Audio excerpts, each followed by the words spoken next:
आज हम आपको जड़ी बूटी मार जहर जो है उसके मतलब बताएंगे कि जब आप कपास की बिजाई कर लेते हैं तो बिजाई करने के 24 घंटे के अंदर आपको जड़ी बूटी मार जहर है उसको स्प्रे करना है। ये खास करके मैं बात कर रहा हूँ जो खेलों पे आप उसकी वजह ये है कि जितनी आप दवाई जो है जड़ी बूटियाँ उगने से पहले स्प्रे कर लेंगे उतना ही हमें अपने खेत में जो बीज है जो हमारा कपास का बीज है उसको ज्यादा फायदा होगा। ये खेत जो है ये कल सो हुआ है, इसकी कल बजाई हुई है, आज हम इसमें खड़े हैं, इसमें हम आपको बताएंगे कि स्प्रे जो है वो किस तरीके से करना है। स्प्रे करने से पहले चंद चीज़ों को मद्देनजर रखना बहुत ज़रूरी है क्योंकि ये जहर है। तो जब भी आपने स्प्रे करना है तो आपने हिफाजती लिबास जो है वो ज़रूर पहनना है। उसमें आपने जो आंखों पे ऐने कहते हैं वो लगानी है, मास्क मुंह पे वो लगाना है, सर पे आपने हैट ले लेना है, फुल कपड़े जो हैं फुल बाजू वाले कपड़े जो है वो पहन लेने और नीचे आपने बूट पहन।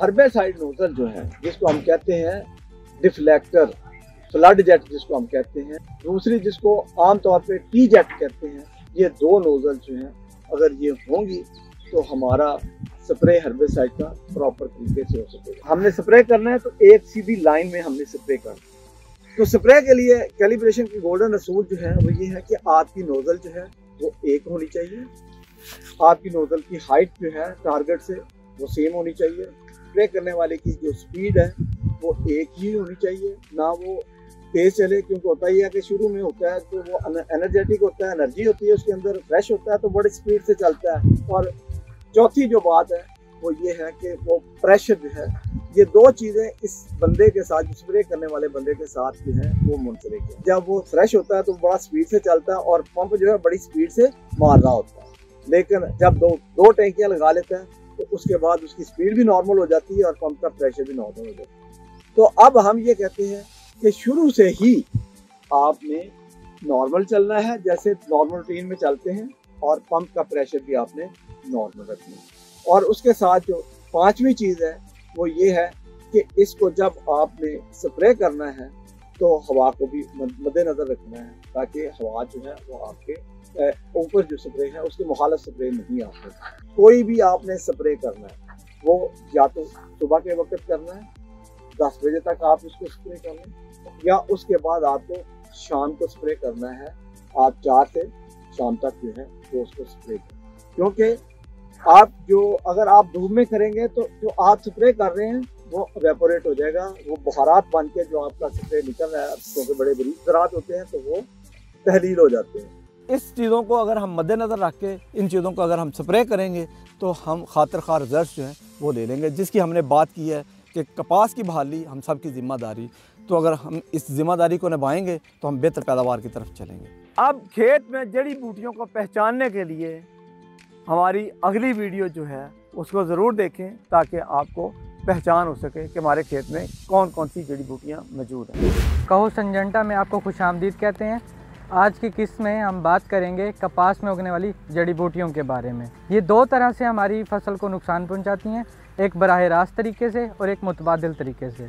बराह रास्त तरीके से ये पानी, खुराक और रोशनी के लिए हमारे पौधों से मुकाबला करती हैं, जिसके नतीजे में हमारे पौधे कमज़ोर हो जाते हैं और पैदावार में कमी वाक़ई होती है।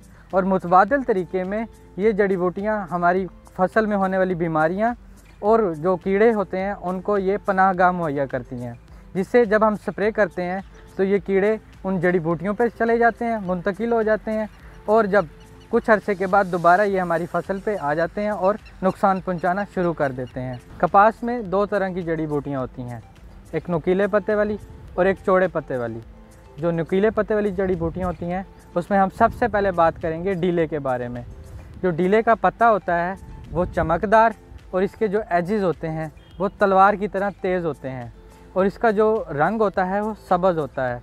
सवांकी को जो पहचानने का तरीका है वो ये है कि जो सवांकी का पत्ता होता है उसको अगर पकड़ के देखें तो वो नरम होता है, ये ऊपर की तरफ जाता है, शाखें बनाने के बाद ये ऊपर की तरफ जाता है। जो मधाना को पहचानने का तरीका है वो ये है कि जो मधाना है वो नीचे की तरफ ज़मीन की सतह के साथ साथ अपने नोड्स बनाता है और वहीं पे फूल बनाना शुरू कर देता है। तो चौड़े पत्तों वाली जो जड़ी बूटियाँ होती हैं कपास में, उसमें सबसे अहम हमारे पास जो जड़ी बूटी है वो इटसिट है। तो इटसिट को जो पहचानने का तरीका है वो ये है कि जब इसका पत्ता निकलता है तो ये जामुनी रंग का होता है, और जूँ ये पत्ता बड़ा होता जाता है, जड़ी बूटी अपना उम्र आगे बढ़ाती जाती है, तो ये पत्ता जो है वो सब्ज़ रंग का हो जाता है, और उसके जो मार्जिन होते हैं, उसकी जो साइड्स होती हैं वो जामुनी रंग की ही रहती हैं, और इसका जो पत्ता है दरमियान में से है वो सब्ज़ हो जाता है। इसका पत्ता जो है वो गोल होता है, और ये ज़मीन की सतह के साथ ये जड़ी बूटी फैलती है। ये 1 मीटर तक ज़मीन की सतह के साथ साथ खेत में फैल सकती है। उसके बाद जो जड़ी बूटी है वो है हज़ारदानी। हज़ारदानी का जो पत्ता होता है जब वो निकलती है तो वो रेडिश लाल से रंग का होता है, और जूँ दर्जा हरारत तब्दील होता रहता है ये पत्ता भी अपना रंग तब्दील करता रहता है। हज़ारदानी भी ज़मीन की सतह के साथ साथ फैलती है। जो इसकी स्टेम, इसका जो तना होता है वो नरम और काफ़ी बारीक होता है। इसके बाद हम बात करते हैं जंगली चुलाई के बारे में। जंगली चुलाई का जो पत्ता होता है जब वो निकलती है तो वो पत्ता पान नुमा होता है, और जंगली चुलाई ज़मीन की सतह के साथ नहीं फैलती बल्कि ये ऊपर की तरफ मूव करती है, ऊपर की तरफ फैलती है, और जब ये ऊपर की तरफ फैल रही होती है तो ये साथ साथ ही अपनी शाखें भी बनाती रहती है। इसके बाद हम बात करते हैं लेहली के बारे में। लेहली इन सब जड़ी बूटियों से मुख्तलिफ और मुनफरिद जड़ी बूटी है, क्योंकि ना तो ये ज़मीन के साथ फैलती है और ना ही ये ऊपर की तरफ फैलती है, बल्कि ये बेल नुमा जड़ी बूटी होती है। तो इसका पत्ता उंगली नुमा होता है, और जो ही इसको कपास का पौधा मिलता है तो ये उसके साथ लिपट के फैलना शुरू कर देती है, और जब ये उसका फैलती है तो ये उसकी जो पौधे की खुराक होती है, पौधे का जो पानी होता है, और पौधा जो रोशनी ले रहा होता है अपनी खुराक के लिए, तो ये उसके साथ पौधे के साथ मुकाबला करती है, और पौधे को ये उसके नतीजे में कमज़ोर कर देती है, जिससे पैदावार में भी कमी होती है। कि इन जड़ी बूटियों का हम अपने खेत से ख़ात्मा कैसे कर सकते हैं और इनका तिदराक कैसे कर सकते हैं। तो उसके लिए ज़रूरी है कि जब हम अपने खेत में बिजाई करते हैं तो बिजाई के 24 घंटे के अंदर हम प्री एमरजेंस हर्बिसाइड का स्प्रे कर दें, जिसके नतीजे में ये होगा कि जो हमारा खेत है वो पौधे के जर्मिनेट होने तक जड़ी बूटियों से पाक रहेगा, और जो हम खेत को पानी देंगे और जो खुराक देंगे पौधे के उगने के लिए वो सिर्फ पौधा ही इस्तेमाल करेगा। जो दूसरा तरीका है जड़ी बूटियों को ख़ात्मे का वो ये है कि जड़ी बूटियों के उगने के बाद हम उसको कैसे ख़त्म करें और उसका ख़ात्मा हम अपने खेत से कैसे करें, जिसको हम पोस्ट एमरजेंस भी बोलते हैं। उसके लिए ज़रूरी है कि जब हमारे खेत में हमारी पौधे उगना शुरू हो जाएं तो हम उसके साथ साथ स्काउटिंग करते रहें, साथ साथ खेत का विज़िट करते रहें, चक्कर लगाते रहें और देखते रहें कि कौन कौन सी जड़ी बूटियाँ इसमें हो रही हैं और किस टाइम पे हो रही हैं। तो जब ये जड़ी बूटियाँ 2 से 3 पत्ते की हालत में आ जाएं तो हम इसके ऊपर पोस्ट एमरजेंस हर्बिसाइड का स्प्रे कर दें। तो उससे ये होगा कि जो हमारा खेत है वो जड़ी बूटियों से पाक हो जाएगा, और जड़ी बूटियों से पाक होने के नतीजे में जो हमारी फसल है वो एक तो भरपूर सेहतमंद रहेगी और इससे हमारी पैदावार में भी इजाफा होगा। खेत में मतलूबा पौधों की तादाद पूरी करने के लिए छिदराई करें। छिदराई का तरीका जानने के लिए हमारी अगली वीडियो ज़रूर देखें। शुक्रिया।